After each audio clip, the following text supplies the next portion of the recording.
Now, over the past couple of years, we've all been taking it in turns to be quizzed about what we got up to before we joined the show. It's what we call our Life Before Loose segment. And now it's the turn of one of our newest recruits, Charlene. Honestly, even seeing that now makes me go, oh, my God. Because I didn't know that was coming. So take us back. You were born in South East London. I was. To your mum and dad, Dennis and Dorrit. Yeah. Tell us all about your childhood. What was it like? Well, I always say I'm very much a #blue borough. I was born in the borough of Lewisham. Lewisham born and bred. And grew up, I don't know, with the four of us initially, and then my little brother came along as a late addition to the family. But it was lovely. It really was, honestly, wonderful to grow up in this sort of being part of a massive Caribbean family. There's always, all I remember is there being loads of music in the house at all times. There are.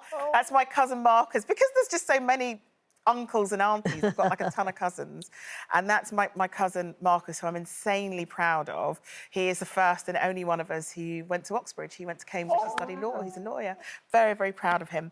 But yeah, we were like a typical immigrant family where we all had to work so hard to get to where we are, my parents especially, because, you know, they came over during the time of, you know, no dogs, no blacks, no Irish. So they came here and really had to fight for what they wanted. Yeah. And did they find it hard? Well, yeah, no, they did. They did. You know, my dad has got an amazing mathematical mind. He's so great at maths, but at no point was he ever given the opportunity to be able to do anything with that, because although you know, Caribbeans came here because they were asked to help rebuild the country. When they got here, they weren't necessarily thought of very highly in most circumstances. And, you know, we lived across the road from, I won't say the name, but we lived across the road from a family with a husband. When we bought our house, the husband was very, very angry that we moved onto the road. Wow. We were the only black family on the road. And every time my parents left their house, they had to deal with not very nice things coming out of this man's mouth, because he could not understand how this black family could afford to live on the road that we lived on. I was wondering how old you were when you were faced with any form of racism, because we hear so much about it these days. So how old were you? Well, growing up in South East London, it's incredibly mixed. You know, I love South East London for that. It's so mixed and so wonderful. But at my school, and my original school up until 7, was also very mixed. There you go, that's when I went to Riverston School. Sweet. And then I moved from there to go to an all-girls school at 7. And that's when I first, you know, had to witness racism within my first week. And you were the only black pupil there, I believe. Yeah, I was the only black girl in that primary school. And within the first week, there was a girl that said, you need to go back to where you came from. And there was another girl that said, you shouldn't be here because you look like poo. That's terrible. How did you handle that at such a young age? Well, because it's something I'd never experienced before. I didn't really understand why they were saying that, because I'd never been told I was different. I just thought I was just like everybody else. Yeah. And then I went home and told my mum, and my mum and dad both absolutely hit the roof. And my parents worked like 5 or 6 jobs between them to send us all to school, because my mum went to a state school here when she moved from Jamaica and did not have a great time of it at all. She wasn't expected to become anything. So she didn't want her kids to go through that. So they made the decision that they will work really hard to send us to school. And if they're paying for a product, they deserve to be able to have an impact on that. And if they're not happy with something, they want it changed. So she marched into the headmistress's office and basically told them that this was unacceptable, and was very stern with the telling off. I think it was like an assembly or something we had a couple of weeks later, and any even just a hint of any of that stuff, the teachers were then on it like a pile of bricks, because they realised they couldn't mess with my parents at all. And one of the other things that you did, that your parents were kind of supportive of in the early days, is you did a lot of drama, didn't you, after school? Yeah, so it was my wonderful drama teacher, Mrs. Broadbridge, who said to them, because, you know, as you do, like, drama stuff in your English classes or whatever, and it was her that said to them, I think she's got something, and I think maybe you should try to nurture that, and gave them a list of local drama schools that I could go to on a Saturday afternoon. And that's when I ended up at Italia Conti. So I started going to Conti's on a Saturday, and I absolutely loved it. And then in '93, they had the financial crisis. So my dad ended up not doing his business anymore, which was full-time, which was being a driving instructor. And he started working as a postman because money was really, really tight. I ended up, luckily, being able to get a scholarship to stay on at school. And then Conti's, I had to tell them that I had to leave because we just couldn't afford to go anymore. And they very, very kindly offered me a scholarship, a full scholarship to go. Fantastic. And I was the first full scholarship student at Conti's for one of their associate schools. Amazing. And did you do a lot of talking about, auditions? hang on, Sorry, look, Jane. Gloria, one tick, sorry. Okay. Talking about Conti, we have a little message here for you. Hi, Charlene. It was a pleasure to be your acting teacher all those years ago. You know, even then you had a wonderful quality and energy about you, and we soon uncovered a wealth of talent and a wicked sense of humour. And then you discovered broadcast journalism. When I believed you were on your way to becoming a very successful actress. But hey, it would seem success has found you anyway. Congratulations on all you've achieved and all that you will achieve. And you know, Charlene, it's never too late to get back into acting. Oh, wow. Oh, that was Angela lovely. Michaels. Yeah. I love the effect that's had on you. It shows you the power of a great teacher. Honestly, it was Mrs. Broadbridge was the one that sort of found my talent for performance, and it was Angela that really nurtured that. And I've still got a little book that she gave me with a little note in when I broke the news to her that I wasn't going to uni to do drama, I was going to do journalism. And I still have that because she had a massive impact on who I became and my love for being in front of the camera. And I've not seen her since I was 18. So it means a lot to see her face. She hasn't changed at all or aged. Isn't it marvellous, though, when somebody spots something in you and gives you that opportunity and brings your confidence forward? And what is beautiful is that the same reaction you have from seeing your ex-teacher, from sprinkling that moment of, you know, inspiration and letting you know how amazing you are. There's lots of girls that are watching this like you and women who feel the same because of what you've done. Thank you, Judy. Yeah. Oh, God, I didn't expect to cry.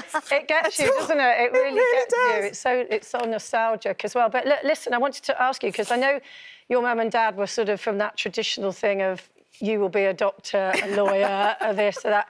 And you did want to be an actress, and we saw a little clip earlier. Let's just have another look, because you got a role very young in The Bill, didn't you? Yes, Let's have a look.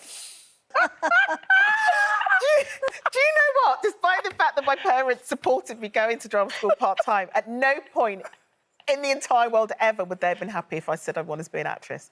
They just would have been so unhappy. But I loved it. Yeah. I had that done. I remember that day like it was yesterday, travelling out to Morden. It was Morden, I think it was filmed in, and going on the tube and going up there and having someone dress me and then driving over to where it was being filmed. And I honestly could not believe that I was going to be in The Bill. Amazing. And great accent as well. I wanted to ask you now a bit about your mum, Dorrit, because when you were 22, she died. But tell us about the kind of the lead up to that. Well, she became sick when I was 16. And I just remember standing in the kitchen and we're like cooking or something. And she just sort of said, you know, I'm not very well. You know, I'm going to have to start some treatment, but I'll be all right. And it was never, she never made it into a massive big deal. It was just like, I'm not well, but the doctor will deal with it. I don't need you to not stress, but I'm just letting you know. And she had bowel cancer. And she, the doctors didn't really spot it till it was quite advanced, which is why she ended up passing. Because, you know, any cancer you have, if you try, always try and spot it early, because it actually increases your chances of survival. And a lot of our childhood was spent on hospital beds doing homework. So it was before hospitals had the TVs at the end of the bed. So we would carry our portable TV from their bedroom, stick it in the car, bring it into Greenwich Hospital, and she'd be sat watching Corrie and EastEnders and Emmerdale and stuff while we laid on the bed doing homework. So the idea, that was our normal. So people always sort of say, gosh, that's such an awful thing to happen, but we didn't know any different. Yeah. So, you know, going to hospital after school and her helping us with our homework. And now that I'm a mum, I know why she did that, because she wanted to make sure that she tried to make things normal. But the pain that she must have been in, and then on top of that, just trying to never let us know that she was in pain, must have been just huge, really. And then, yeah, at 21, there was nothing that they could do for her. And everyone finds it weird when I say that my mum's funeral was one of my most favourite days because, oh, my God, hundreds of people. And our house had been packed full of people for 10 days leading up to that. The church was packed full of people, the reception packed full of people. And it was one of my favourite days because I could see just how loved she was.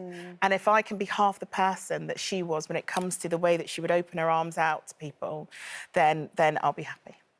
Well, she would be incredibly proud of you and what you've done, not least because I know you've talked on the show before about how much you were involved in bringing up your brother and sister as well, but also what you've achieved in your career. You had work experience at The Guardian, and then you got a placement at the New York Post, which sounds amazing. What was that like? Oh, my goodness me. It was like everything you'd expect it to be and more. I got to cover amazing stories, but I turned up thinking that I was going to be like the tea lady. Because I'd come from here and come from London, they were wanting me to be a fully fledged journalist and writing articles.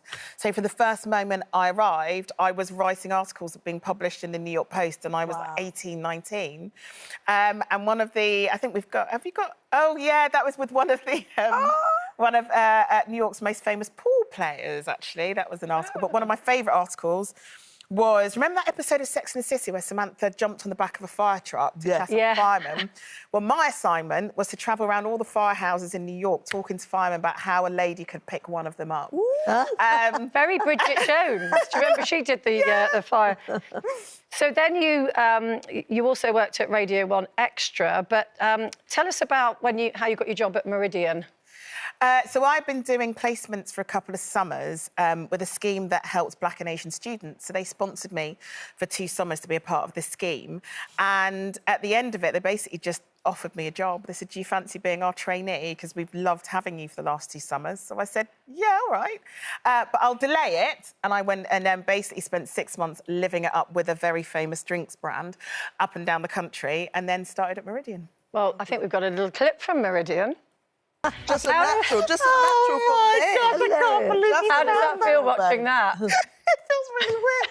For a start, my voice has clearly dropped a few octaves since then. But you can still hear you. You still got that lovely tone. You're just a natural from then. Oh, bless you. I can't believe you found that. That shocked me, actually.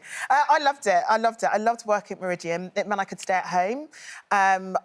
I turned down a few uni opportunities and job opportunities because I wanted to be at home with the family because of mum being ill and helping my dad look after the kids.